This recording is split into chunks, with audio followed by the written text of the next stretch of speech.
ئێستا ئەچینە لای میوانمان بەڕێز بورهان شێخ ڕەوف چاودێری سیاسی بۆ قسەکردن سەبارەت بە یەکەم دانیشتنی پەرلەمانی عێراق و هەروەها هەوڵە سیاسیەکان و جمهور ژۆڵە سیاسیەکان بۆ پێگەێنانی حکوومەتی داهاتوو عێراق. بەخێربێ کاک بورهان. سەرەتا کاک بورهان، دوای 9 ڕۆژ یەکەم دانیشتنی پەرلەمانی عێراق بەڕێوەچوو. ئەم 9 ڕۆژە قانونی بوو لە دوای هەڵبژارنەوە؟ بەڵێ بێگومان ئەوەی بووە بە باو لە عێراقدا و لە دوای 2005 نووسینەوەی دەستورەوە ئەوەیە کە ئەم دیموکراسی عێراق کۆکو دەڵێن لە ئاکامی پێشکەوتنی ئاسایی کۆمەڵگەی عێراق و پرۆسەی دیموکراسی و گۆڕانکاری لە عێراقدا نهاتۆتە ئاراوەوە بە فاکتەری دەرەکی هاتووەوە. هەندێک لە عەرەبەکان ڕوونتر دەڵێن ئەمە بە ئەم دیموکراسیە بە زنجیری دەبابەکانی ئەمریکا لە عێراقدا جێبەجێ کراوە و دەستکرد دیاری ئەوانە بۆ خەڵکی عێراق و بە جۆراجۆر تەعامل و هەڵسوکەوتی لەگەڵدا دەکەن. هەموو دانیشتنەکان بەداخەوە ینی بێکێشە نەبووە و لە وادەی یاسایی و دەستوری خۆیدا بەڕێوە نەچووەوە کێشە و ململانی گەورەی بە دوای خۆی داهێناوە، چی لەوانەی لە دەست دێوەردانی دەرەکی و ئیقلیمی و نێودەوڵەتی و زۆرجار لە دەرەوە و لە پایتەختەکانی ترەوە ئەم پرسانە یەکلایی کراوەتەوە. ئەوەی ئەم جارە لە دوای 3 مانگ پەرلەمانی عێراق یەکەم دانیشتنی خۆی گرێ دەدا و دوای مشت و مڕێکی زۆر لەسەر ئاکامی هەڵبژاردنەکان و تەعنە و ناڕزاییەکانی هەندێک لایەنی سیاسی و خۆپیشاندانەکانیان و فشارەکانیان بۆ تەنانەت توندوتیژیشی دەکەوتەوە لە بەردەم دەرگاکانی ناوچەی سەوزە. ئەوە بوو کە کێشەکەی عێراقی ئەم جارە قورستر کرد. ئەو بوو جاران ئەگەر لە نێوان پێکاتەکان مەسەڵەن لە نێوان سونە و شیعەکانە خلافات و ململانیەکە بوو، ئەم جارە ئەم ململانیانە گوێزراوەتەوە بۆ ناو ماڵی شیعە. جاران شیعەکان بۆ خۆیان لە سەرەتای ئەم پرۆسی سیاسیەوە بە کوتلەیەکی یەکگرتوو بە فراکسیۆنێک دەچوونە هەڵبژاردنەکان و دواتر بە ئاسانی بۆ خۆیان پرسە گرنگەکانیان یەکلایی دەکردەوە. ئەم جارە شیعە بوون بە دوو میحوەری جیاوازەوە، ئەوەی کە لەبەرەی تەنسیقی ئیتاری تەنسیقی کە ئەو لایەنان کەوا هێزی چەکداریان هەیە و حەشدی شعبیان هەیە و بەرەکەی تریش کە بەرەی موقتەدا سەدرە و بۆ یەکەم جارە 73 کورسی هێناوە لە هەڵبژاردنەکانی عێراق و خۆی بە یەکەم دەزانێەوە دەخوازێ بە خۆی ئاراستی ئەم پرۆسی سیاسیە لە عێراقدا بگۆڕێن. ئەوەی دوێنێ کراوە ڕوویدا بەدەر لە جارەکانی تر بوو کە بە شێوەیەکی تەوافق و سازان لە نێوان پێکاتەکانی سیاسیدا و توێژێکی زۆری لەسەر دەکرا و دوایی دەچوونە پرۆسەی هەڵبژاردن و یەکەم دانیشتنی پەرلەمانەوە. دوێنێ وەکو پەلەپەلێکی پێوە دیار بوو پێوە کراوە هەندێک ئەو عرف و نەریتانی کە پێشتر ڕەچاو دەکراوە بوو بۆ ئەوەی هەر نەکرێ دانیشتنەکە کاگوران. بەڵێ ئەوەش هەبوو، بەڵام ئەوان پێداگریان کرد لەسەر ئەوەوە ئەو ڕێکەوتنانی کە خۆیان کردبیان توانیان دانیشتنەکە بەڕێوە بچێەوە بوو دەستەی سەرۆکایەتی پەرلەمانیش هەڵبژێرە. کاک بورهان، هەڵبژاردننی دەستەی سەرۆکایەتی پەرلەمان بەپێی ڕێکەوتنی پێشووتری لایەنە سیاسیەکان بوو، هەروەها حەلبوسی شایستەی ئەو بوو کە جارێکی تر هەڵبژێرێتەوە بۆ سەرۆکی پەرلەمان؟ حەلبوسی بۆ خۆی نوێنەرایەتی پێکهاتەی سونەت دەکا و ئەمڕۆ بۆ ئەوەش کە بووە بە عرفێکی سیاسی نەک دەستوری یان قانونی کە بڵێ سەرۆکی پەرلەمان هەرە بێ بۆ سونە بێ، بڵێ سەرۆک وەزیران هەرە بێ بۆ شیعە بێ، سەرۆک کۆمار بۆ کورد بێن. وەکو لوبنانی هاتووە بۆ بە عرفێکی دەستوری کە سەرۆکی پەرلەمان بەر پێکاتەی سونەکانی عێراق بکەوێن. حەلبوسیش ئەمڕۆ لەو هەڵبژاردن و لە واقعی حاڵی کاتوۆتە ئاراوە یەکەمی ئەو لیستانی ناو سونەکانە بۆ خۆی 37 کورسی هێناوە لە ڕابردووشدا کە بەڵام سونەکانیش هەر بوون لە دوو بەشەوە کاگوران. بوون بە دوو بەشەوە، بەڵام ئەم کوتلەی گەورەی ناو ئەو پێکهاتەیەوە خۆی بە ئەفزەلیەت و زۆرینەی ئەو پێکهاتە دەزانێت کە سەرۆکایەتیان بکەوەچەنە قسە و باس و قسەڵۆکی زۆر لەسەر کراوچ لە ئێستا و لە دەورەکانی پێشووتری شاوباسی سەفەقات و بۆندی گەورەی کڕین و فرۆشتن لەسەر ئەم پۆستە لە نێوان پێکهاتەی سونە کراوە و حەلبوسی بۆ خۆشی خەڵکی ئەنبارەوە پارێزگاری ئەنباریش بووە پێشووتر و لە چەند ساڵی ڕابردوودا ئەوەی جیا لە ناوچەکانی تری عێراق زیاتر ئێحتیمام و گرنگی بە پارێزگای ئەنبار دراوە و هەنێک گۆڕانکاری بە شەقام و ڕوخسارەکانی دەرەوەی داهێنراوە توانی کار لەسەر دەنگدەرانی ئەوێ بکاتوە بۆ خۆی ئەو زۆرینەی ئەو ناوچانە بەدەست بهێنێ ئەمە لەوەی ئەو حەقێتی بداتێکەوە بێ بە سەرۆکی پەرلەمان بەڵام لە عێراقدا هەر ئەوە کیفایەت نییە کە مەسەن زۆرینەی سونەبی ئەبێتەوە لە معادلە و هاوکێشە ئاڵۆزەی عێراقدا کە هاوکێشێکی ئاڵۆزە هەمومان دەزانین لە هەم ئەم پێکاتە جیاوازانی تریش هەیە دەکرێت ڕەچاوی هاوسەنگی پێکاتەکانی تر و ماوەی زیاتر بەدان و سان و دیالۆگ و یەکتێک دەیشتن بدرێت لە بەرەوەی بتوانێت سەرکردایەتی عێراق بکەن بەرەو کەناری ئارامی نەک کابینەک پێبێ پەرلەمانێک دانیشێوەکو ئەوەی 2010 لە چەند مانگێکدا نەتوانێت کارەکانی و ئەرکەکانی جێبەجێ بکاوە تووشی بنبەست بێەوە تونند و تیژی شەقامەکانی عێراقی لێ بکەوێتەوە عێراق ناچار بە هەڵبژاردننی پێشوەختە بکێت. کاک بۆران پێ وایە پێگەێنانی حکوومەت چەند وەکو قانون چەند ڕۆژی لە بەردەمایە کە بۆی حکوومەتی نوێ پێک بهێنرێ و پێ دوایە لایەنەکان بگەن ڕێکەوتنێکی تەوافقی بۆ پێگەێنانی حکوومەتی داهاتوو لە کاتی دیاریکراوی خۆیان ئێستەوە دەستەی سەرۆکایەتی پەرلەمان لەوا دەکەی و لە یەکەم جلسەدا کە جاران بە مەفتوحی دەهێڵرایەوە تاکو و دەگەیشتنە ڕێکوتن دوێنێ لە جلسەی یەکەم و دانیشتنی یەکەمدا دەستەی سەرۆکایەتی یەکلایی کراوە هەنگاوی دووەمەوەی کە سەرۆک کۆمار هەڵبژێرێت لە تا 15 ڕۆژەوە بابی خۆکاندیدکردنیان کردوێتەوە کە خەڵ کەسێ خۆی هەڵبژێرێت تا 30 ڕۆژ سەرۆکی کۆماریش هەڵبژێرێت دوای ئەویش سەرۆکی کۆمار گەورەترین دوای 15 ڕۆژ یا دوای 30 ڕۆژ تا 15 ڕۆژ بۆ هەیە خۆی کاندید بڵێت وەزان تا 30 ڕۆژیش ئەخێتە دەنگدانەوە وەکی خەڵە بژێ دوایەوە سەرۆکی کۆمار گەورەترین فراکسیۆن تەکلیف ئەکا بۆی کابینەی وەزاری پێکبینی ئەمە بخۆی لێرا مشتومڕ دروست ئەکا زیاتر گەورەترین فراکسیۆن کێیە سەدرەکان بەڵێ بەڵام ئیتاری تەنسیقەکانیش بۆ خۆیان تەفسیری جیاوازیان بۆ هەیە و لە ڕابردووشە ئەو تەجروبمانی ئەویان کردو مەسەن لە لە هەڵبژاردنەکانی 2014دا بوو کە ئەیاد علاوی 91 کورسی هێنا بوو مالی کوتلەکەی مالیکی و کاتە دەوڵەتی قانون 89 کورسی هێنا بوو بەڵام چون لە دەرەوەی ئاکامی هەڵبژاردنەکان و لە ناو ئەنجومەنی نوێنەراندا کوتلەیەکی تریان پێک هێنا کە دەنگەکانی لەو زیاتر بێ ئەوان حکوومەتیان پێک هێنا کەواتە یانێ هەمان سینارۆ دووبارەکەنەوە بڵێ ئێستا ئەو یاسای هەڵبژاردننی کە لە 2020دا هەموار کرایەوە یاسایکی تازایان دەرکردەوەی کە عێراق کرا بە هەشتاوێک بازنەی هەڵبژاردن دەبینی جاران لە سەرتادا عێراق هەموو یەک بازنە بوو دوایی کرا بە 18 پارێزگا و هەر پارێزگایەک بازنێکی هەڵبژاردن لەم هەڵبژاردنەی ئەم دەی دەدا کرا بە هەشتاوێک بازنە وەکێ لەو بەندانشی کە گۆڕانکاری تیاکرا گەورەترین فراکسیۆنەوەیکە لە هەڵبژاردنەکاندا یەکەم دەهێنێت بەڵام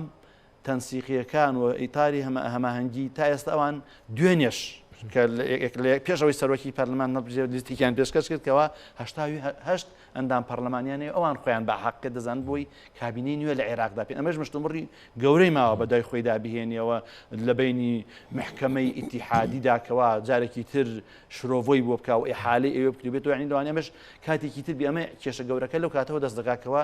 ئەم مەسەلەی فراکسیۆنی گەورە و کێ ئەحەقیەتی هەیە بۆ پێکێنانی کابینە لە ڕۆژەکانی دوای هەڵبژاردننی سەرۆکۆمەرە ئەو ژێکی لە کۆسپەکانی ترکێتە پێشەوە. کاک بورانەوەی جێ سەرنج بوو لە دانیشتەکەی دوێنێ پەرلەمانە تێکچوونی باروخی تەندروستی مەحموود بەشهەدانی بوو کە بەتەمەنترین پەرلەمانتاری دەرچوو و ئەبوایە سەرۆکاتی دانیشتەکەی بکردایە. پێ دوایە مەحموود بەشهەدانی ئەو بەڕاستی بارودۆخی تەندروستی تێکچوو یا سیناریویەکی جەماعەتی ئیتاری تەنسیقی بوو بۆ دواخستنی دانیشتەکە هەروەکو ئەوەی کە کردیان بە بیانۆ کە بەبێ ئەو کراوە دانیشتەکە. بەڵێ ئەوەی کە دواتر بینیمان مەحموود بەشهەدانی لە نەخۆشخانەی ئیبن سینا بوو کە بە پێکەنینەوە دەرکەوت و ئاسار و شوێنی ئەو هەر جەماعەتی ئیتاری تەنسیقی شوون نوری مالیکی و خەیس خەزعەلیوان بە دەورێ بوون و دوای گەڕانی شیانەوە بگومان قسە و باسی زۆری لە میدیا و لە سۆشیال میدیا و تۆڕە کۆمەڵایەتەکانە بە دوای خۆی داهێناوە کەمێکی بێ لە سیناریۆکانەوە بۆی تعتیلی دانیشتەکەی ئەنجومەنی نوێنەران بکەن بۆ یارێنەکانەکەی بەڵام ئەوان سوور بوون و سەرۆکی سنی دۆمیان هێناکە درێژە بە دانیشتەکانی پەرلەمان. کاک بوران ئێستا لە یەکەم هەنگاوە پەرلەمان سەرۆکاتی پەرلەمانی هەڵبژارد و کاتی تهدید کردووە بۆ خۆکاندیدکردنی سەرۆک کۆمار. هەنگاوی داهاتووی پەرلەمانی عێراق چییە؟ یا بڵێن دانیشتنی داهاتووی پەرلەمانی عێراق کەی ئەبێت و گرنگترین ئەو بابەتەی کە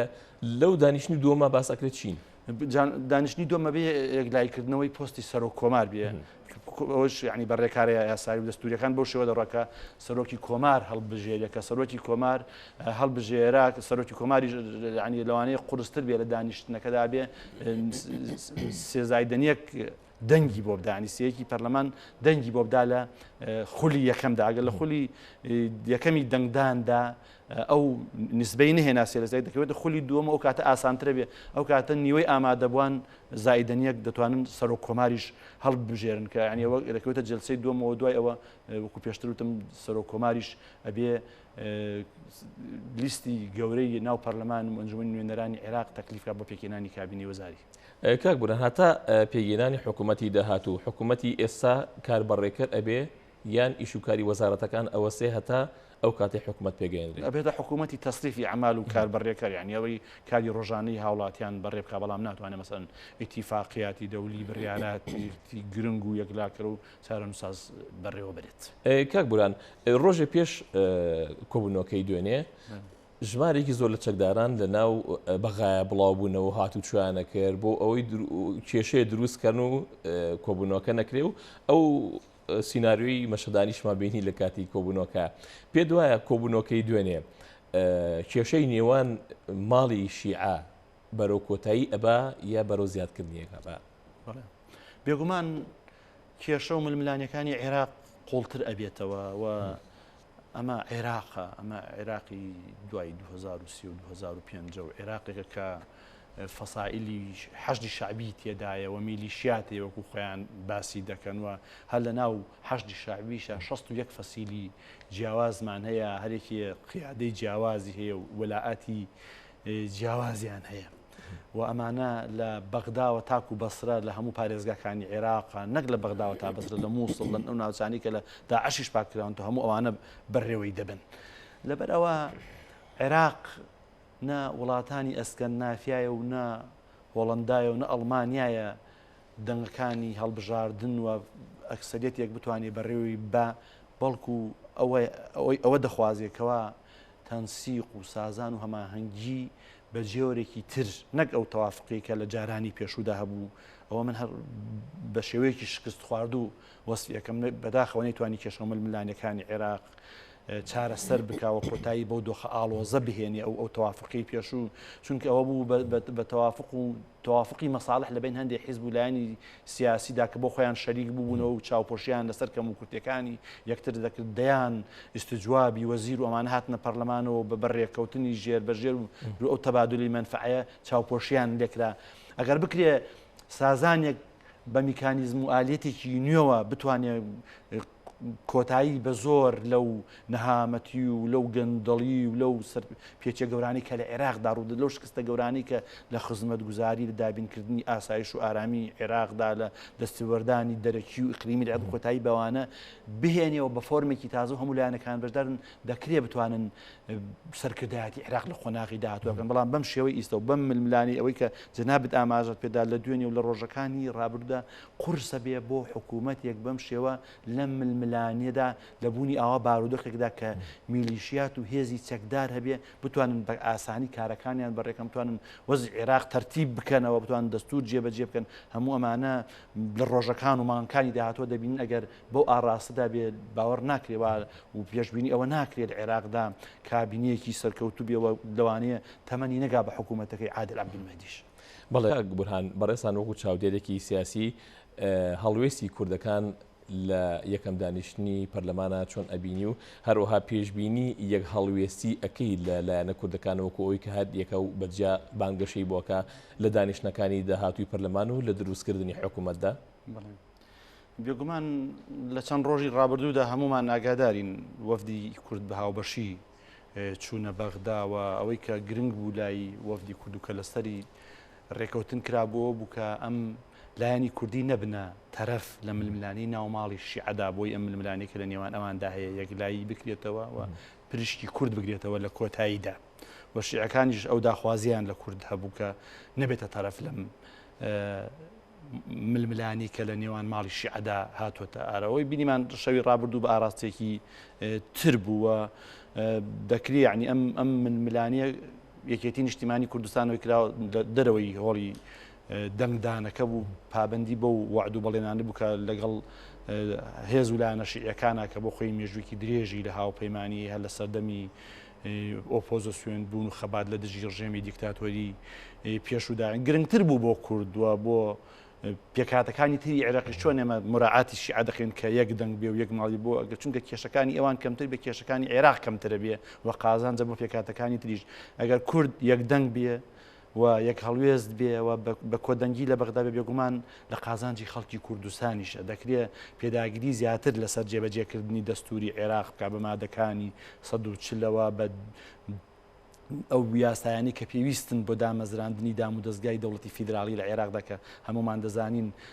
هەندێک پێگەی گرنگ لە دەوڵەتی فیدرالی لە عێراقدا لێکێ لە گرنگترینیان مەجلیسی ئیتیحادە تایسە دروست نەکراوە چەند دەورێکی ڕابردوو دەستی پێکراوە هەموو ئەمانە دەکرا و دەبوو بە یەکدەنگی کورد بکرێەوە ئەوەی کە ئەم یەکدەنگی تێکدا بێگومان بە قازانجی خەڵکی کوردستان و دواتریشە بۆ عێراقیش کێشە و ململانەکان قوڵتر دەکاوە ئێمە ئەزمونێکی تاڵ و شیرینمان لەگەڵ ئەم کۆدەنگی هەیە لە ساڵانی ڕابرد ئەو هەنگا ئەو وێستگانەی کە یەک دەنگ بووین توانیمان دەستکەوتی گەورە بۆ خەڵکی کوردستان بەدەست بهێنین چی بە نووسینەوەی دەستوری عێراق بێت چی بە جێگیرکردنی لە 17 میزانی عێراق بێ بۆ هەرێمی کوردستان زۆر جێگیرکردنی هەرێمی کوردستان لە دەستوری عێراقدا بۆ خۆی دەستکەوتێکی گەورەیە بە هەموو یاسا و دام و دەستگا و قانون تەشریعاتەکانیەوە بە هێزی پێشمەرگە و هەمومانە لە دەستوری عێراقا جێبەجێکران ئەمە بە کۆدەنگی کورد و هەماهەنگی بوو بەڵام ئەگەر ئێستا شەقی تێبکەیەوە دوولەت بێ ئەمە بێگومان ئەو دەستکەوتانەشی کە بەدەست هاتوون لەوانێ بکەونە مەترسیەوە لێمان بسەوێمە لە ڕابردوودا بینیمان ئێمە لە دوای 2005ەوە لە هەموو دام و دەستگاکانی دەوڵەتی فیدرالی عێراقدا دا لە وەزارەتی دیفاع لە سەرۆکایەتی کۆمار لە مەجلیسی وزەرا لە پەرلەمان لە هەموو لە قوی جەوی عێراق لە دام و دەستگا هەواڵگیری و مخابات شتەکاندا کورد نوێنەرایەتیە بۆ بەڵام ئەمانەی وردەوردە لێسەندایەوە پاشەکشەی گەورەی کرد ئێستش ئەگەر پاشەکشە و دوولەتی بمێنێ بێگومان ئەوانەش بەدەست هاتوون وردەوردە پاشەکشە دەکەن یعنی گرنگە بۆ کورد لە هەوڵی ئەوەدا بێ لەم هەڵوێستا خۆی دەرباز بکە و بتوانێت جارێکی تر بگەڕێتەوە بۆ سەر مێزی دانووسان و هەماهەنگی و واز لە پراوێستخستن و تامیشکردن و ئاوتکردنی ئەم دژی ئەو بدات کەمانە بێگومان و دڵنیام لە قازانجی خەڵکی کوردستان و هەرێمی کوردستان و خوێنی شەهیدەکان و قوربانیەکانی هەرێمی کوردستان ئەنێکەوانە ئامانەتێکی گەورن لەسەر هەموو هێزە سیاسیەکان کەوانی بوونە قوربانی شەهیدەکان ئەوانە ئەو باڵیان لەسەر ئەمانەی کە درێژە پێدەری ئەو ئاواتە بن کە ئەوان گیانی خۆیان کردە قوربانی کە پابند بوونە بە بەرژەوەندی باڵەکانی خەڵکی کوردستان بەدیهاتنی ئاوات و ئامانجەکانمان جێبەجێکردنی دادوەری و دادپەروەری و حکوومەتێکی ڕەشید لە عێراق و کوردستاندا. بەڵێ بەڕێز بورهان شێخ ڕەوف چاودێری سیاسی زۆر سپاس بۆ بەڕێستان.